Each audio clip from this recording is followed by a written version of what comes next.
Es un placer en esta mañana estar juntos nuevamente y veo que ya salieron los chicos. ¿Hicieron algo? ¿No? Bien. Desde el domingo próximo ya vamos a tener programado un momento especial para los niños, paralelo a la reunión, así que los menores a 7 años los vamos a retirar para adoctrinarlos, lavarles el cerebro. No, en realidad para compartirles la palabra de Dios también a ellos y que los papás puedan estar más relajados escuchando la palabra del Señor, ¿sí? Que ese es uno de los objetivos. ¿Todos cantaron recién o alguien, porque no conocía la letra y demás, no cantó? Digo, porque si cantaste, una de las canciones que cantamos decía, he decidido, ¿qué más decía? ¿Lo cantaste porque quedaba lindo para sumarte a la banda o porque realmente estabas convencido de que has decidido seguir a Cristo y que no vas a volver atrás, pase lo que pase? Hay un personaje en la Escritura que a mí me cautiva mucho y en realidad creo que hay muchas razones por las cuales es así, que es David. Todos conocen un poco la historia de David. Dios dijo que era un hombre conforme a su corazón. Ahora uno lo ve a David pastoreando las ovejas de su padre. Minutos después, o horas después, lo vemos a Samuel ungiéndolo con aceite, diciendo, este es el elegido para más adelante. Lo vemos en un momento componiendo salmos, no sé, sentado en una piedra viendo las ovejas, a él le gustaba escribir salmos. Después leemos la Escritura y lo vemos tocando el arpa para Saúl, y de un momento a otro, ¿qué tiene que hacer? Escapar, porque sin una lanza lo iba a atravesar, iba a ser muerto. Lo vemos huyendo de la presencia de Saúl, pero también lo vemos cortándole el pedazo del manto en la cueva cuando Saúl estaba en el baño, cortándole ahí, después mostrándoselo a Saúl, acá estaba. Lo vemos matando a Goliat, asumiendo el reino de Israel, toda la gente cantaba, Saúl mató a sus miles, David a sus 10,000, pero también lo vemos acostado con Betsabé, pecando, revolcándose en una cama, paseando por el terrado de un rey cuando tendría que estar luchando. Lo vemos cómo está escribiendo una carta y se la da al mismo esposo, a Urías de Betsabé, y llevaba su condena en la mano y él no lo sabía, para que lo pusieran al frente y fuera muerto. También lo vemos cuando Natán lo va a enfrentar y le cuenta una historia. Y David enojado dice, ese hombre debe morir. Bueno, ese sos vos, le dice Natán. Vemos la vida de David en sus altos y bajos. Y no puedo dejar de pensar de que esa vida de David, que es un ejemplo, tiene mucho paralelismo con nuestra vida. Esa vida que va de montañas a valles. Parece que subir la montaña cuesta mucho, ahora de la cumbre abajo bajamos muy rápido, ¿verdad? Y es así que nos encontramos a veces en victorias y otras veces en derrotas muy amargas que nos hacen llorar. A veces estamos en plena batalla con las armas en las manos luchando y otras veces nos encontramos en el campamento tomando de la cantimplora un poco de agua y curándonos las heridas. A veces estamos huyendo y otras veces estamos echando cimientos. A veces estamos con buena salud. ¿Cómo andás? Bien. Y otras veces estamos desde un hospital pidiendo oración. Pero así es la vida, de valles y montañas. Y cuando pensaba en David, el Señor me llevó a considerar un pasaje de la Escritura que quisiera que en esta mañana sirviera de aliento para nosotros. ¿Todos tienen el bosquejo? Si trajiste Biblia, sí tenés el bosquejo. Ajá, lo puse. Si no la tenés, en YouVersion también está el bosquejo. Es una aplicación del celular, podés buscar ahí el Salmo 92. Ese va a ser nuestro bosquejo de hoy. Así que si alguien quiere recordar el bosquejo de hoy, vaya a la Biblia, Salmo 92. Vamos a hacer lo que se llama en teología un sermón textual. ¿Qué significa? Vamos a ir versículo por versículo, se ríen algunos porque estuvimos estudiando eso esta semana. Vamos a ir versículo por versículo, analizando lo que Dios quiere hablarnos. desde una perspectiva, conociendo un poco, como quien dice, el background, el detrás de escena de David. Uno conoce toda su vida y lo ve escribiendo este salmo precioso, que quiero que te centres por un momento. ¿Cómo está titulado en tu Biblia el salmo? Alabanza por la bondad de Dios. ¿Alguien tiene otro título por ahí? Ahí está. Y ese es el subtítulo en la mayoría de las Biblias. Dice, cántico para el día de reposo. ¿Cuál era el día de reposo? Los judíos descansaban el día sábado. Normalmente nosotros, ¿cuándo descansamos? Los domingos. ¿Qué hacemos los domingos? En realidad venimos a la casa de Dios, venimos a alabarle, a estar tranquilos. O sea, este es un salmo que David escribe, ¿para cuándo? ¿Te quedó claro? Viste que siempre decimos que es bueno en la semana parar la pelota, ponerse a pensar. Creo que normalmente si sos un cristiano profesante y practicante, los domingos tratás de hacer eso, ¿sí o no? A pesar de que por ahí a algunos les toca trabajar y demás, pero cuando pueden el domingo, frenamos la maquinaria, estamos más tranquilos, algunos sirviendo, pero tratamos de reflexionar. Este salmo David lo escribe para un día como hoy. Y él lo que hace en este salmo, que ahora lo leemos y después lo vamos a repasar, es darnos algunas, yo no sabía cómo titularlo este mensaje. No sé si es las claves para vivir una vida en plenitud, si le podemos llamar igual que lo tituló. El título no está inspirado por Dios, el que tenés en la Biblia, que dice alabanza por la bondad de Dios, se lo puso alguien. Pero creo que David, siendo lo que fue, el gran líder de Dios, un hombre conforme a su corazón, un hombre que lo vemos en la victoria, en la derrota, en el pecado, en la santidad, lo vemos leía de David esta semana, cuando se puso viejo le costaba levantar temperatura y no se podía dormir en la noche del frío. ¿Y saben qué le buscaron? Una joven virgen para que durmiera con él. Miren hasta lo que llegó este hombre de Dios. O sea, un hombre de carne y hueso, como vos, como yo, que nos equivocamos, que tomamos decisiones erradas, que a veces estamos pum para arriba y otras veces estamos pum para abajo. Y él escribe este salmo para vertir la sabiduría de Dios sobre nuestra vida. Y lo vamos a leer juntos.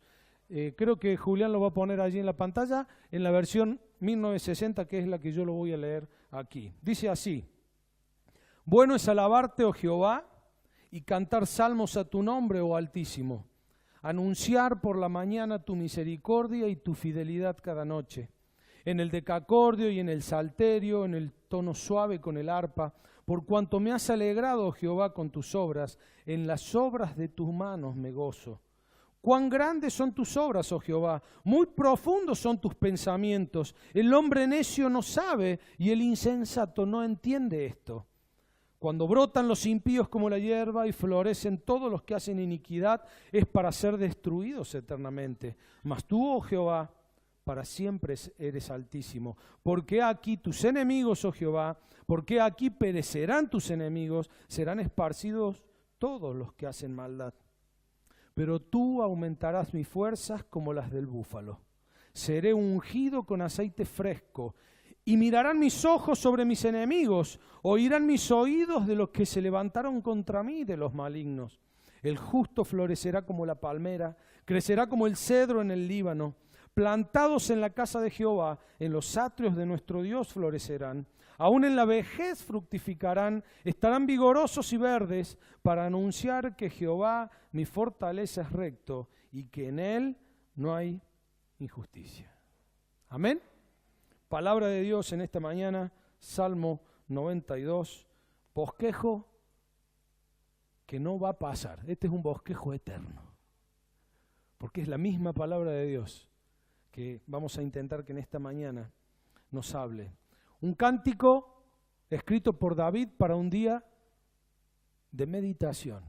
Y él comienza diciendo: cuán bueno es alabarte, oh Jehová, y cantar salmos a tu nombre, oh Altísimo, anunciar por la mañana tu misericordia y tu fidelidad cada noche, en el decacordio y en el salterio, en tono suave con el arpa.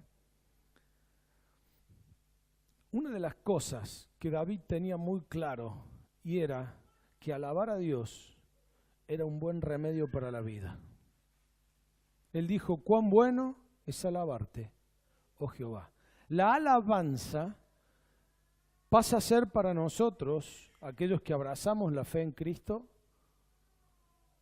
no una obligación, no algo que hacemos porque nos imponen, sino por necesidad, porque para nosotros es bueno.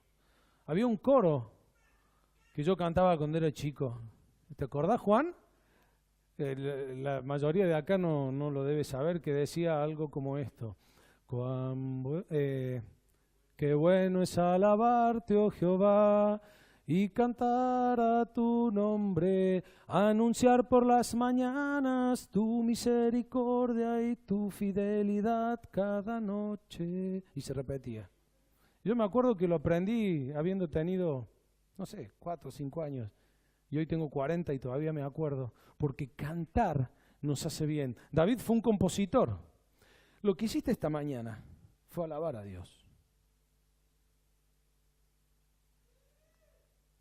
Y es un buen remedio. Porque no sé qué estás viviendo. Yo algunos los conozco, algunos puedo saber en qué momento están de la vida. Algunos yo sabía que probablemente vendrían hoy. Hoy hay gratas sorpresas y visitas con los cuales nos ponemos contentos, pero no sabía que iban a estar. Pero el Señor trajo esta palabra sobre mi vida y quiero decirte que alabar a Dios, que cantar es bueno. ¿Por qué? Porque dice, anuncio, ¿qué dice? Por la mañana tu misericordia, ¿y qué hace por la noche? Y a la noche anuncia su fidelidad. ¿Por qué hace esta diferencia el salmista? ¿Qué es la misericordia de Dios? Recibir misericordia de Dios significa no recibir el castigo que merezco. Entonces, cuando uno está comenzando el día y te pones en pie, en otro pasaje Dios dice que renueva sus misericordias sobre nuestra vida cada mañana. ¿Por qué? Porque si te podés poner en pie un día y estás respirando y tenés vida, Dios ha traído misericordia a tu vida. Porque podrías estar muerto, como muchos que hoy día no se levantaron. Pero no solo eso, ¿vos sabés lo que te va a pasar en el día? ¿Vos sabés cómo va a terminar este 15 de abril? No. Entonces, ¿qué tenés que anunciar en la mañana? La misericordia de Jehová. Dándole gracias porque te has podido levantar, pero aún la misericordia mira hacia el futuro. La misericordia clama a Dios hacia el futuro. ¿Por qué? Porque, Señor, permíteme vivir un día más, ¿en qué? En tu misericordia. Detén tu castigo sobre mi vida a través de la obra de Cristo en la cruz. Ahora, ¿por qué anunciar la fidelidad de Dios en la noche? Porque la fidelidad de Dios me hace mirar hacia atrás. Y yo termino mi día y digo, ¿viste cómo nos cuidó el Señor de esto? ¿Viste cómo nos salvó de acá? ¿Viste que justo yo estaba por hacer tal cosa y el Señor puso en mi corazón hacer otra y Él me guió? La fidelidad de Dios nos lleva a mirar hacia el pasado. Y en estos primeros 3 versículos, en donde David habla de cantar, cuán bueno es alabar a Dios, sabemos que alabar no es solamente cantar, podemos alabarle con nuestra vida, con nuestro testimonio, con lo que hacemos. Él dice, anuncia la misericordia de Dios cada mañana. Y yo te animo a vivir una vida en donde te levantes cada mañana disfrutando de la misericordia de Dios y sabiendo que está disponible para vos en todo este día. Y llegar a la noche y agradecerle a Dios por su fidelidad, porque Él estaba ahí. Él ha sido bueno. Y dice, hacerlo con 3 instrumentos, el decacordio, el salterio y el arpa. ¿Qué son esos instrumentos? Bien, muy bien, Carlos. Acá tenemos el músico. Pues sabés que son 3 instrumentos de cuerdas. No hay percusión. Entonces no hay que tocar más la batería. Algunos decían eso en la iglesia, ¿no? Cosas burradas como esa. Pero estos instrumentos eran con cuerdas. Cada uno tenía una particularidad distinta. Es hermoso cuando uno empieza a explorar los versículos de la Biblia, porque podríamos estar hablando un año entero sobre este salmo. Pero simplemente quiero decirte algo. Eran 3 instrumentos de cuerda. El salterio, el decacordio no lo tenemos muy visualizado nosotros, te lo podría mostrar, era tener una forma rara como si fuera una guitarra. El arpa sí, ¿quién ha visto un arpa alguna vez? Bueno, pero cada uno de esos tenía una función. El decacordio era más estridente, sonidos altos, el salterio era más melódico, tipo guitarra, y el arpa, ¿quién ha escuchado un arpa? Si yo te hago con el arpa, uno ¿qué le trae? Esa paz. Habla del tono suave del arpa. Porque la alabanza que tenemos que dar a Dios va a salir de la multiplicidad de lo que somos cada uno de nosotros. Algunos somos enérgicos, a otros unos nos gusta el ritmo, a otros les gusta la tranquilidad y la paz. A veces en tu vida necesitas paz, ¿vieron? Hay veces que yo me subo al auto y está el pendrive con la música. En esa música peleamos con los chicos, ¿no? Porque están los coros que yo quiero de hace 40 años atrás y está la música nueva que los chicos quieren de ahora. Ahora lo entiendo a mi viejo, ¿no? Cuando peleaba con él, y hay veces que uno ve en el auto y con la música de ahora o esos rap que nos ponen y uno no se encuentra en esa línea, pero los chicos van chocho alabando a Dios atrás y vos los ves y decís, bueno, Señor, ten piedad de ellos. Así alaban, claro. Uno le gusta más la onda, viste, tipo Ricardo Montaner, así, bien melódico, bueno. ¿Por qué? Porque somos distintos y el salmista dice, cuán bueno es alabarte a Jehová, anunciar tus misericordias cada mañana, tu fidelidad a la noche, porque ha sido bueno. ¿Y hacerlo de qué manera? Como te guste. Ahora, avanza el pasaje y no me quiero detener mucho en cada versículo, porque dice, por cuanto me has alegrado, oh Jehová, con tus obras, en las obras de tus manos me gozo. Cuán grandes son tus obras, oh Jehová, muy profundo son tus pensamientos. Wow. ¿Dónde veo la obra de Dios? Los escucho. Se pensaban que se iban a salvar de la pregunta hoy. ¿Dónde vemos las obras de Dios? Muy bien, ¿en dónde más? ¿En la creación a qué te referí? ¿En un monte? ¿En una montaña? ¿En un lago? ¿En dónde? ¿A dónde veo la obra de Dios? ¿En nosotros? ¿En dónde más veo la obra de Dios? En la creación. ¿Dónde más? En la naturaleza. Yo veo la obra de Dios en mi vida, veo la obra de Dios en la vida de los demás, veo la obra de Dios en la creación y veo la obra de Dios, permiso, en su palabra. Y el salmista dice, cuánto me gozo en tus obras. Las obras de Dios están escritas en su palabra, están escritas en la creación, están escritas en tu vida y están escritas en la vida de los demás. Y él dice, me has alegrado. Y una vida en plenitud, hoy que estamos reposando, tiene una característica. Aprende a ver las obras de Dios en su propia vida, en las de los demás, y en la creación y en su palabra. Descubre el trazo, el pincel de Dios. A veces te podés encontrar con una persona que está sufriendo y vos decís, la obra de Dios está ahí. ¿Sí o no? Y ves a alguien que está re contento, acaba de conseguir trabajo después de tantos meses, ahora tiene... ¿Y qué ves? Ves la obra de Dios en él. Pero después agarras la palabra y te pones a leer y el Señor trae un versículo y te llega a tu corazón y ahí ves la obra de Dios haciendo milagros en tu vida, cambiando tu forma de ser. El salmista dice, me he alegrado en las obras de Dios. ¿Cuánto te alegras en la obra de Dios en tu vida? ¿Cuánto has aprendido a ver la obra de Dios en la vida de los demás? Pregunta, ¿cuánto tiempo pasás con la palabra para descubrir las obras de Dios en el pasado? Un recurso que Dios usó muchísimas veces con el pueblo de Israel, y lo hicieron los apóstoles inclusive en el Nuevo Testamento, era en momentos de adversidad, ¿qué hacían? Miraban la historia para recordar las obras de Dios en el pasado, ¿sí o no? Y eso les traía fuerza, coraje para enfrentar lo que tenían que vivir. Entonces hay veces que uno está en el valle, en ese lugar que está, todavía está acá, te dicen. Una gota más de barro y me ahogo. Estás ahí abajo de todo, estás sufriendo. Y el Señor dice, mira lo que hice, mira mis obras y alégrate. Porque hay salida. Esto es un privilegio que no todos tienen. Dice, el hombre necio no sabe y el insensato no entiende esto. Versículo 6. ¿Qué es lo que no entiende el hombre insensato? Las obras de Dios. Por lo tanto, para gozarse en lo que Dios ha hecho, hay una condición. tenés que tener a Dios en tu vida. Y acá le quiero hablar a aquellos que puedan estar en medio nuestro y que quieren disfrutar de los beneficios de Dios sin tenerlo a Dios en su corazón. Imposible. La obra de Dios en la vida de los demás, en tu vida y en la palabra, la vas a entender cuando Dios habite dentro tuyo. Ahí va a haber revelación. Ahí el Espíritu Santo va a agarrar esa palabra y la va a aplicar a tu vida. Mientras tanto, no.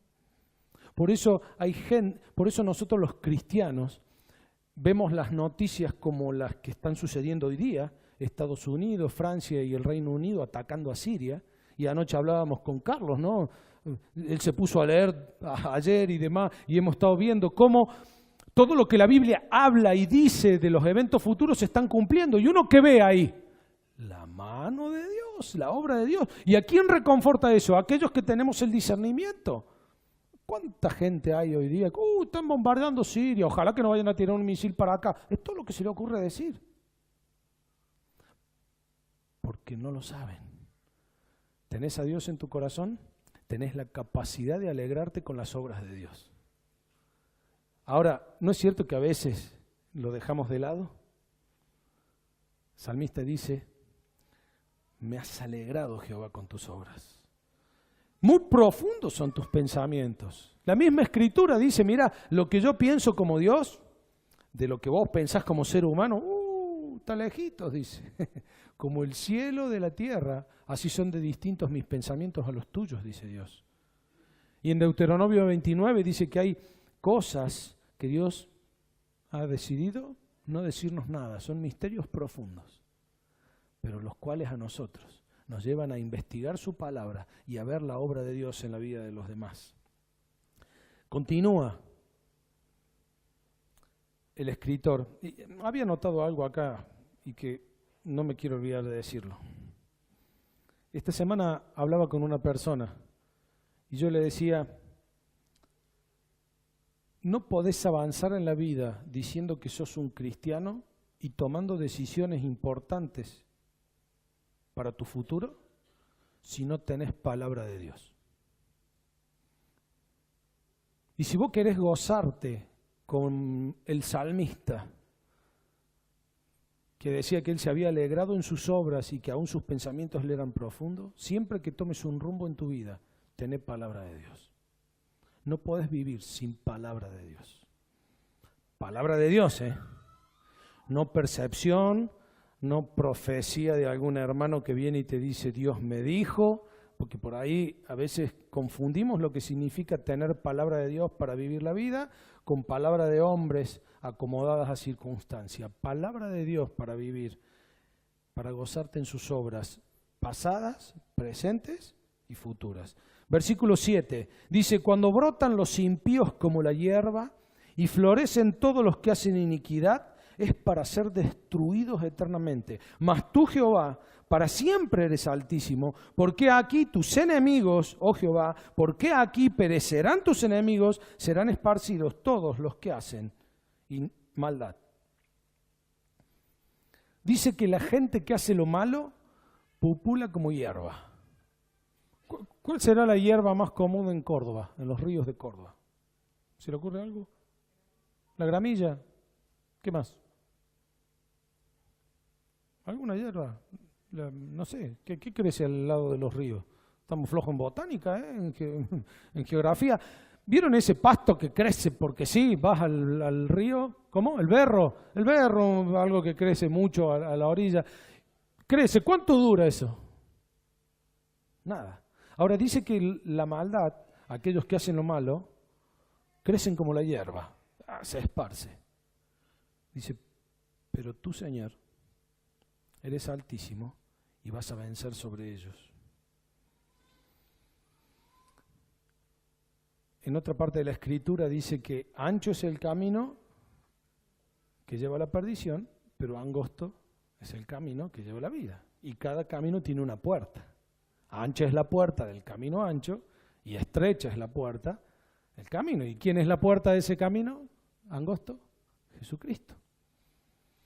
A veces nosotros como cristianos, y le habrá pasado a David muchas veces, le debe haber dado bronca él que era salmista, escribía, un hombre conforme al corazón de Dios, se equivocaba, pedía perdón, gobernaba un país. Ver cómo los impíos crecían como si fuera pasto. Había por todos lados y a nosotros nos pasa eso. Hoy tenemos la iniquidad a flor de piel. Con sorpresa esta mañana leía un artículo en Infobae. Me llamó la atención porque normalmente veo títulos y si hay alguno que me llama la atención entro. Vieron que estamos en pleno debate sobre el aborto en la Argentina, en las leyes, y en el Congreso se ha estado hablando de ese tema. Y un título que decía, ¿qué piensa Dios sobre el aborto? Yo dije, wow, por fin. ¿Vieron cuando vos ves Yuyo y ves una rosa? Decís, bueno, por fin alguien que se le ocurrió a ver qué piensa Dios. Y entré a leerlo. Lo escribe Ernesto Tannenbaum, judío. Entonces dije, wow, acá debe haber algo de Dios. Mi desilusión fue terrible al ver que, ¿saben qué es lo que hacía él? Él criticaba a los que le hacen decir a Dios cosas que Dios no dijo, ¿no? Y se vuelven fundamentalistas. Al fin y al cabo dije, esto es más de lo mismo y me enojé. Hice lo mismo que David. Me dio bronca que nadie se alce con la palabra de Dios de lo que Dios ha dicho. Pero eso nos pasa hoy día. Ahora, en la Biblia hay promesa de Dios, por eso la escatología nos sirve para ver lo que va a pasar, de que ante Jesús, ¿quién se va a doblar? Toda rodilla. Y hay una esperanza para nosotros en saber que aún si la maldad gana y se termina aprobando esta ley para despenalizar el aborto y matar a miles de niños, algún día todos esos que aprueben la ley hoy día, los diputados que van a votar en contra de lo que Dios quiere, le van a tener que rendir cuenta a Dios. Porque Jesucristo ya le ganó al diablo, ya le ganó a las huestes de maldad y está derrotado. Y nosotros vivimos como si fuéramos unos derrotados. Y Dios te dice, viví en victoria. Por eso, ¿a qué problema te estás enfrentando? ¿Cuál es la situación en la que estás, que te sentís agotado, tirado, que no podés más? El Señor dice, yo ya vencí, la victoria es mía, es una cuestión de tiempo. A veces tenemos que entender que los tiempos de Dios no son los nuestros. A veces la victoria final, ¿sabes cuándo la vas a obtener? Cuando tu cuerpo sea transformado, cuando Jesucristo venga. Porque esa es otra dimensión que nosotros no entendemos. Cuando Dios habla, da promesas, Dios habla en su eternidad. Él es eterno, no tuvo principio, no tiene final. Nosotros también somos eternos. ¿Lo sabías? Has nacido un día, pero vas a vivir eternamente. Ahora nosotros solamente analizamos las promesas de Dios, lo que Dios habla, en base a lo que vivimos. Y cuando Dios te promete libertad, te la da eternamente. No solo de tus pecados. Hay gente que hoy día tiene una enfermedad. Y quizás esa enfermedad lo lleve a la muerte.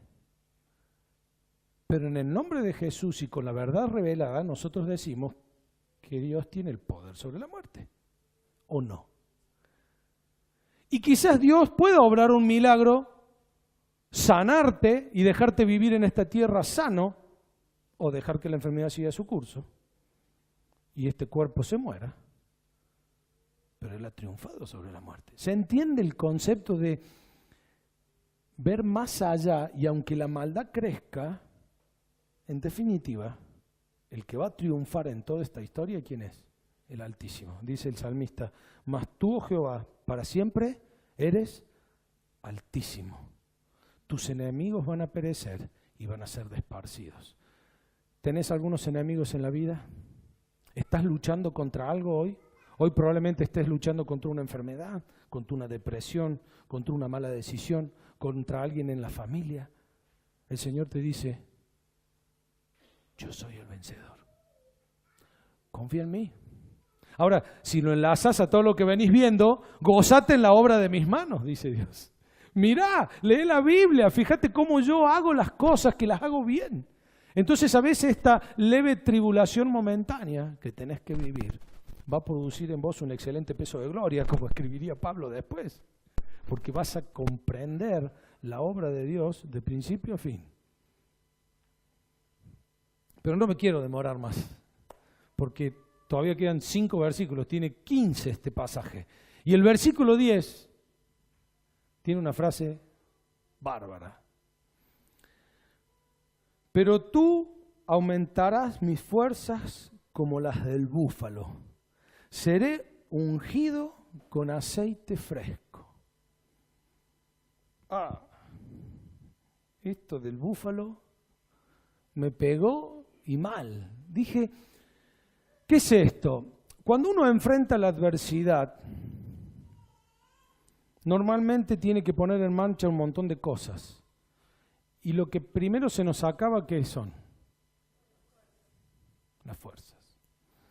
Cuando vos te encontrás con alguien que está en un problema y te sentás a tomar un café y charlas, ¿qué te dice? ¿No doy? No hay más. Quiero colgar la toalla. El salmista, hablándonos de su experiencia y transmitiéndonos palabra de Dios, dice, ¿quién le va a dar la fuerza a él? Tú me darás la fuerza. Primera lección. La fuerza que vas a tener en tu vida va a venir sobre vos porque Dios te la va a dar. Y si vamos a Isaías, ¿qué dice? Que Dios que va a renovar la fuerza en nosotros, que vamos a poder volar como las águilas, correr y no cansarnos. Multiplicar las fuerzas al que le quedó 0. Siempre me gusta decirlo, ustedes dirán, siempre repite lo mismo, pero la matemática de Dios me encanta. Porque la humana dice que cualquier cosa por 0, ¿cuánto da? 0. Dios dice que la fuerza de cualquiera que es 0, Él la convierte en algo.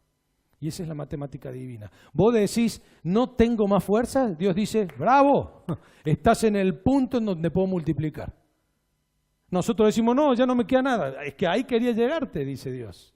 Pero dice, voy a renovarte las fuerzas, dice, te voy a aumentar las fuerzas como las del búfalo. ¿Alguien vio un búfalo alguna vez? ¿En persona? ¿Lo viste? El búfalo tiene, depende de la región del mundo en donde esté y demás, hay distintas expresiones. Poneme una foto, ya la habías puesto. Este es el búfalo, también se lo conoce como bisonte, ¿sí? Muy conocido en Norteamérica, en América y en algunas zonas de África. Y el otro, pásate a la otra foto, este es otra raza de búfalo, también gigante. ¿Saben cuánto puede llegar a pesar este búfalo? Tiren un peso. Vamos, a ver, ¿cuánto pesa un perro? ¿40 kilos? ¿Quién te lo dijo? Hasta 1.200 kilos puede pesar. 1 tonelada. ¿Cuánto creen que puede correr? ¿A qué velocidad podrá andar este búfalo? Con 1 tonelada. Eso es lo que pesa más o menos un elefante capaz que más, pero 57 kilómetros por hora. Tiene la capacidad de soportar sobre sus 4 patas 2 toneladas. Es una mole. Inclusive han encontrado ejemplares con más de 2.000 kilos. Lo llaman el Big Animal, es uno de los animales más grandes, más fieros, más monstruosos. Ahora, apartándonos un poquito de esas cualidades de biología, el búfalo tiene una característica. Cuando se siente amenazado, un león ruge, zarpa, ataca. ¿Qué hace un búfalo? ¿Sale corriendo? ¿Qué hace? El búfalo dice que lo primero que hace es se echa para atrás cuando siente amenaza, empieza a mover su cuerpo, jadea su cuello para un lado, jadea su cuello para el otro, muestra los cuernos. ¿Qué está ocurriendo en ese momento? Biológicamente, ¿saben lo que pasa? La temperatura de su cuerpo empieza a subir. Sube su temperatura un montón. Y esa joroba que él tiene, ¿saben qué tiene él ahí, en esa joroba? Grasa sólida almacenada. Grasa en estado sólido. Y cuando él empieza a estar amenazado, se empieza a mover, sube su temperatura. ¿Y qué pasa cuando a la grasa le das temperatura? Se derrite. Y esa grasa empieza a chorrearle el cuerpo.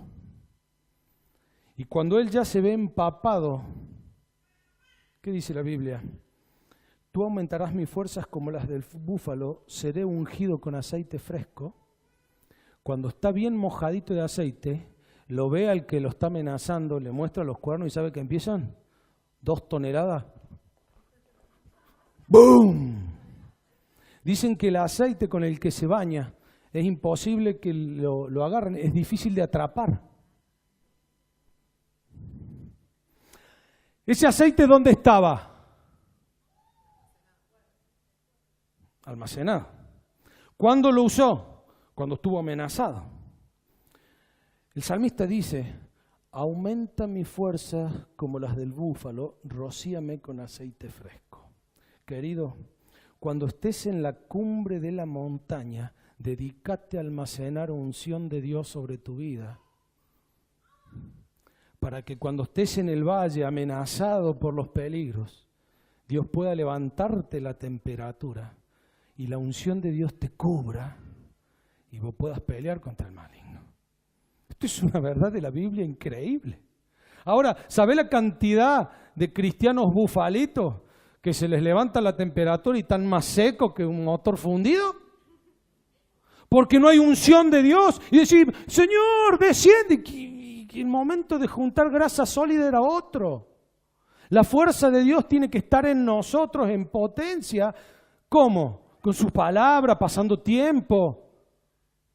Para que cuando venga la adversidad, Dios levante temperatura, te da fuerza y esa unción te cubre. Y hace que vos puedas pelear y no te puedan atrapar. ¿Amén? ¿Quién quiere andar rociado de la unción de Dios? No, andás siempre bañado en aceite. ¿Cuándo? Cuando estás amenazado. Ahora, dijimos que la vida es un ida y vuelta. Ahora, ¿qué haces cuando estás allá arriba? Va todo bien, ando de 10, el Señor me dio trabajo. La Biblia, nada, ya voy cuando la leo. Servir a Dios, no, cuando tenga tiempo. Ahora tengo trabajo, te dicen. Ah, ¿y sí? Y cuando no tenga trabajo y vengan los enemigos a atacarte, no va a tener aceite de unción de Dios para poder aplicar en la prueba. Podríamos hablar, el búfalo tiene un montón de otras características, pero me centro en lo que decía el salmista, en la fuerza del búfalo y en el aceite que lo cubre. El versículo 12 dice, el justo florecerá como la palmera. ¿Alguien vio una palmera una vez? Bueno, la palmera que está hablando acá el salmista es muy diferente a la típica de Hawái, a la orilla de la playa. Es un poquito diferente, hay muchas clases. Poneme la foto, Cami, de la palmera. Esa es una típica palmera ya crecida en Medio Oriente y la otra, esta es una que está arrancando, vieron que es más petiza, más gorda. Y estos son los dátiles que tiene colgados. No es una palmera de coquitos. La palmera de coquitos es otra, esa es la de la playa, la que tiene los cocos arriba. Esta es una palmera de la que está hablando la Biblia. Dice que va a florecer como la palmera. ¿Cuándo florece la palmera? Ahí está la pregunta para saber por qué el salmista habla de florecer una palmera. Te lo cuento rápido. La palmera tiene un montón de cosas, más de 18 metros de raíces para ambos lados, un montón de cuestiones, crece en altura. Pero ¿sabes qué? Una palmera vive entre 250 y 300 años. ¿Saben cuánto hay que esperar para que dé su mejor fruto? Cuando la palmera cumple 50 años, se produce una transformación en la palmera que da origen a los dátiles que vale la pena cosechar. ¿Cuánto pasó? 50 años. El salmista dice el justo, y ahí podríamos hablar sobre la palabra justo, pero está hablando de nosotros, aquellos que amamos a Dios. Vamos a florecer ¿cómo?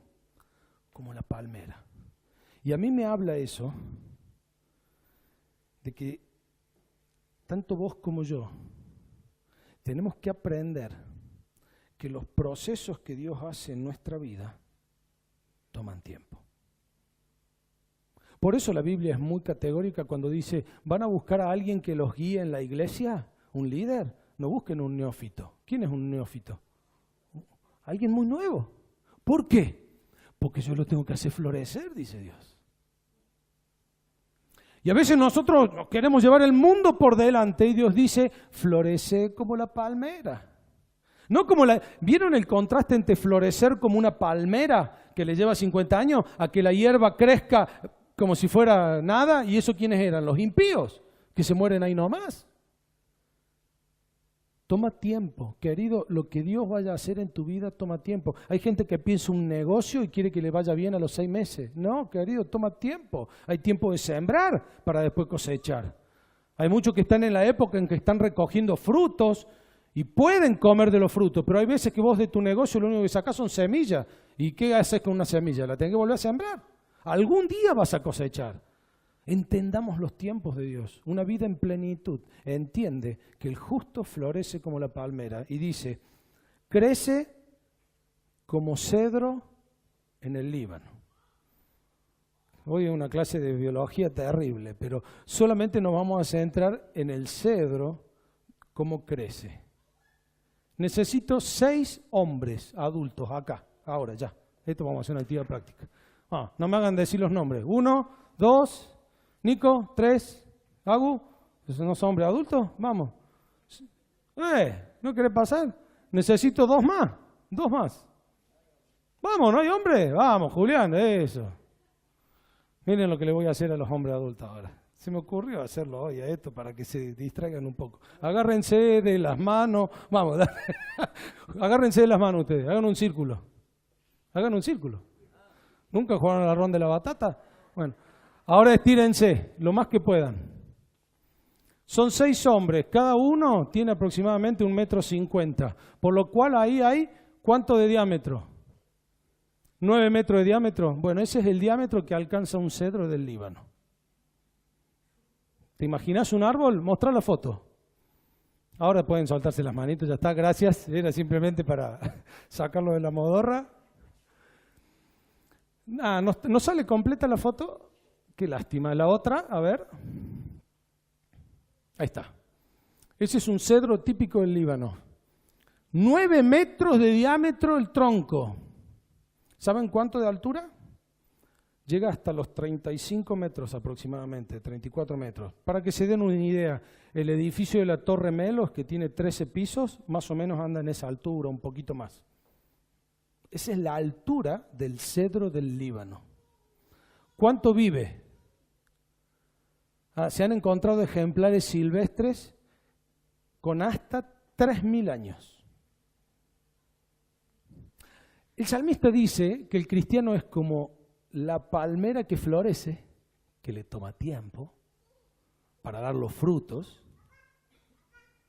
Podríamos hablar tanto de eso, pero dice que crece como el Líbano, el cedro del Líbano. El cedro del Líbano, hasta sus primeros 50 centímetros, crece en muy pocos años. Vos vas a encontrar cedros chiquititos por todos lados. A partir de los 50 centímetros empieza a crecer muy poquito. Muy poquito y crece. Imagínense, 2000 años viven mucho más que voy yo. ¿Qué nos querrá decir Dios con esto?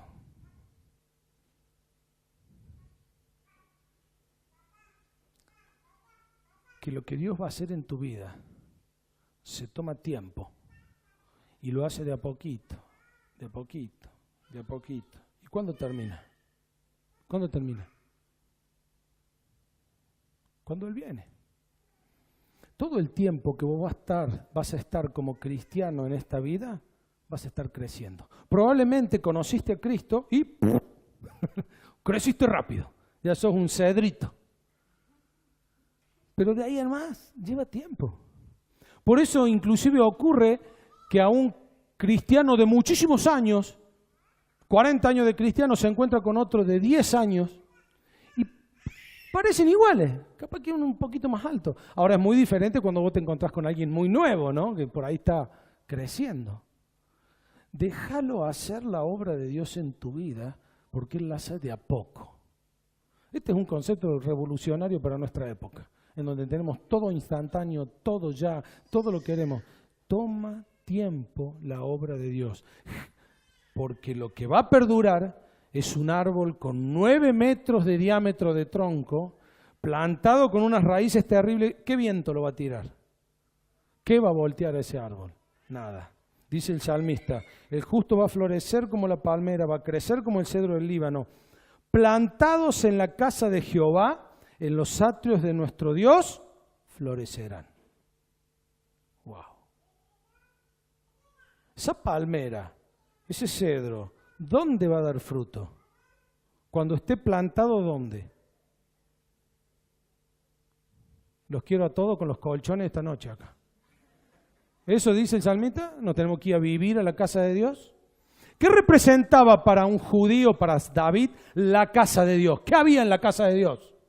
La presencia de Dios, estaba el arca del pacto. Y él dice, no hay chance de que una palmera florezca, de que un cedro crezca, si no está plantado. ¿Y qué significa plantado?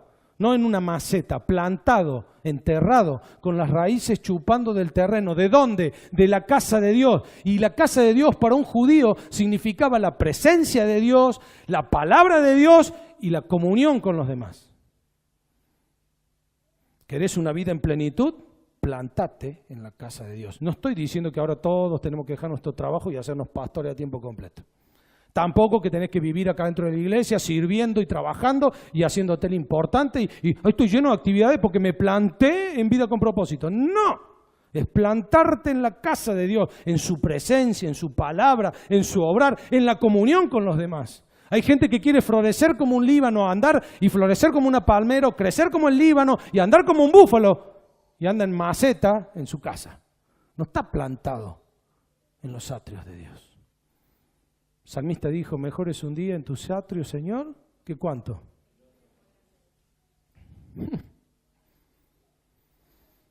Ya vamos llegando al final del mensaje. ¿Me dejas hacer una pregunta? ¿Cuán plantado estás en la presencia de Dios? ¿Cuánto estás arraigado en los atrios del Señor? Agus, ¿puedes pasar? ¿Cuánto has echado raíces en la presencia de Dios? Porque para florecer es condición.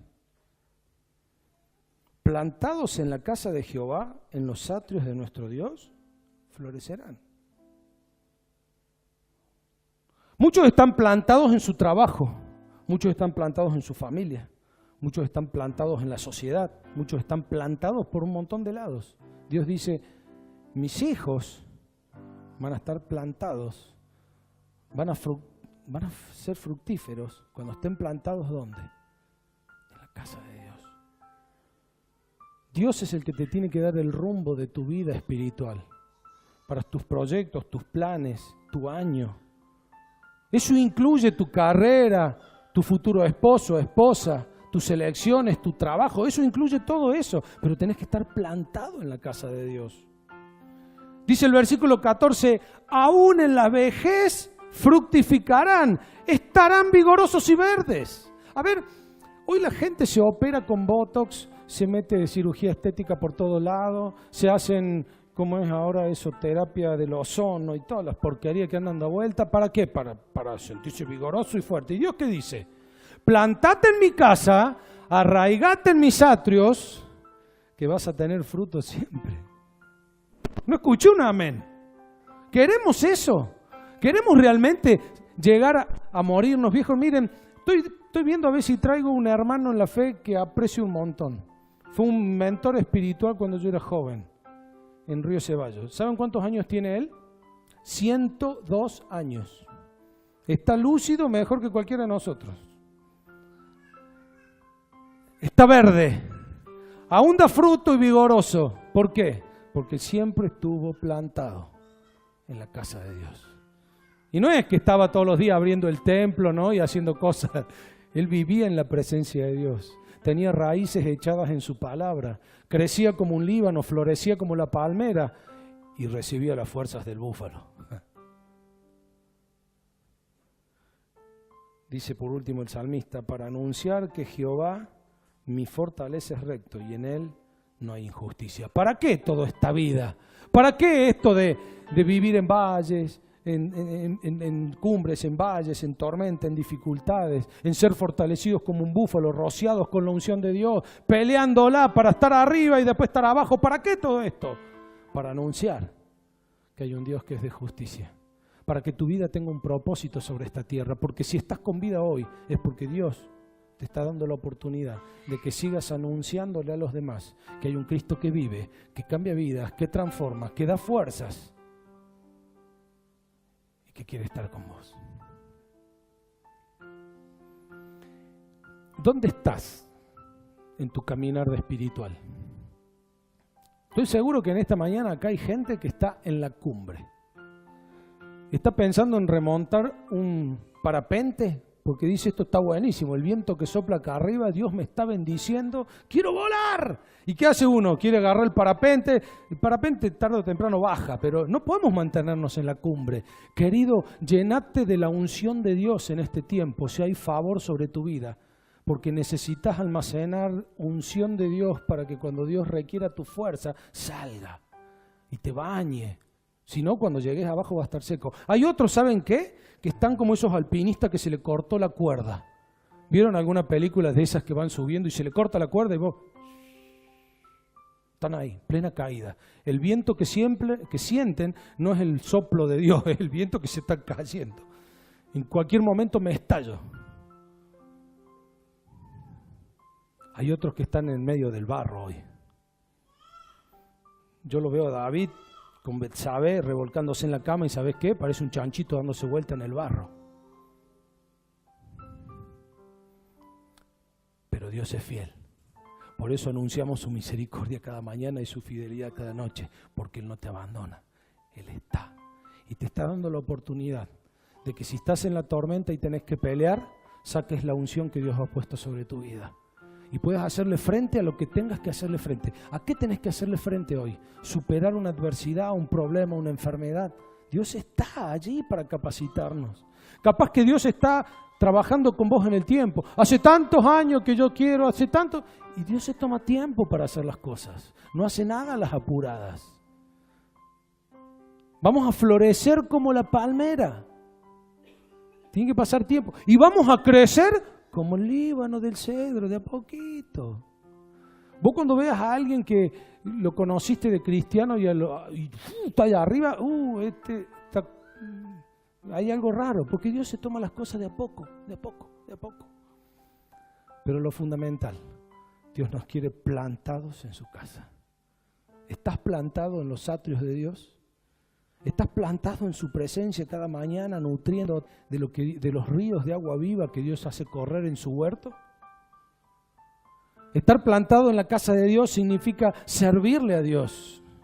Tenés que serle útil. ¿Qué estás haciendo con tu vida? ¿Solo trabajás? ¿Solo juntás plata? ¿Solo crías hijos? ¿Solo qué? Tenés que serle útil a Dios. Porque de esa manera, plantado en la casa de Dios, dice el salmista, ¿qué va a hacer? Vas a llegar a viejo, ¿cómo? Vigoroso, con fuerza, dando fruto. A mí me encantaría morir haciendo algo, ¿sí o no? Dios te da promesa, si estás plantado en Él, que vas a ser vigoroso y vas a tener fuerza siempre,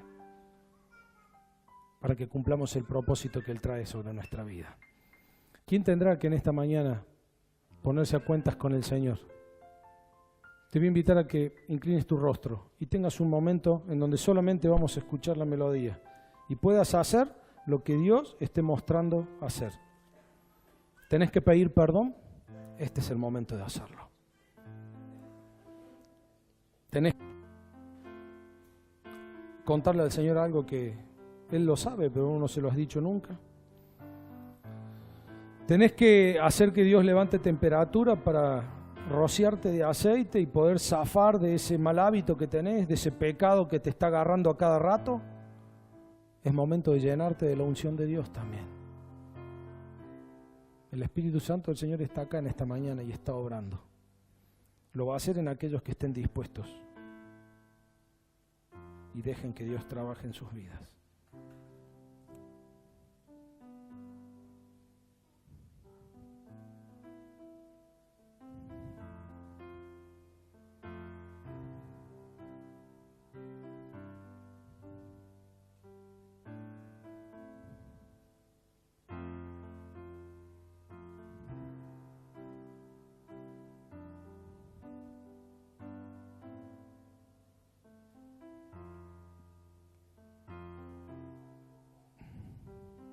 Amado Dios, gracias porque en esta mañana nos has refrescado esta porción de tu Escritura. Señor, gracias por la vida de David y todo lo que aprendemos de él. Pero Señor, gracias también por este cántico que él escribe y que hoy en nuestro día de descanso hemos recordado, Señor. Queremos, Señor, anunciar tus misericordias cada mañana y tu fidelidad cada noche. Señor, renova nuestras fuerzas como lo haces con el búfalo, Señor. Ayúdanos a tener unción tuya sobre nosotros para que podamos bañarnos, Señor, de tu presencia. Ayúdanos, Señor, a florecer al tiempo que tú quieras, a crecer conforme a tu plan, Señor, pero por sobre todas las cosas, ayúdanos a estar plantados en tu casa, Señor, plantados en tus atrios, sirviéndote,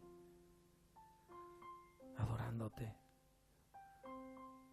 Señor, quiero pedirte que aquellos que hayan sentido el llamado de tu Espíritu Santo puedan acudir a ti, Señor, en esta mañana.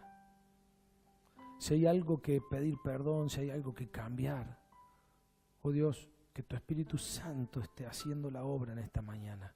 Que no se resistan, Señor, porque tarde o temprano tu voluntad se va a hacer, oh Dios. No quiero encontrarme peleando contra ti, oh Dios. Ayúdame a ser dócil. Gracias porque has sido fiel. Nuestros errores, nuestras equivocaciones. A pesar, Señor, de andar por el camino del error, siempre has traído otra oportunidad a nuestra vida. Y eres un Dios de oportunidades. Y en esta mañana le estás extendiendo la mano a más de uno y le estás diciendo, ven otra vez. Señor, gracias por tus palabras. Ayúdanos a llegar fructíferos, con frutos, vigorosos, Señor, sabiendo que estamos cumpliendo el propósito tuyo para nosotros. Te honramos en esta mañana. Eres el Altísimo del cual hablaba David y en el cual hoy nos gozamos en tu presencia y lo hacemos en el nombre de Jesús. Amén.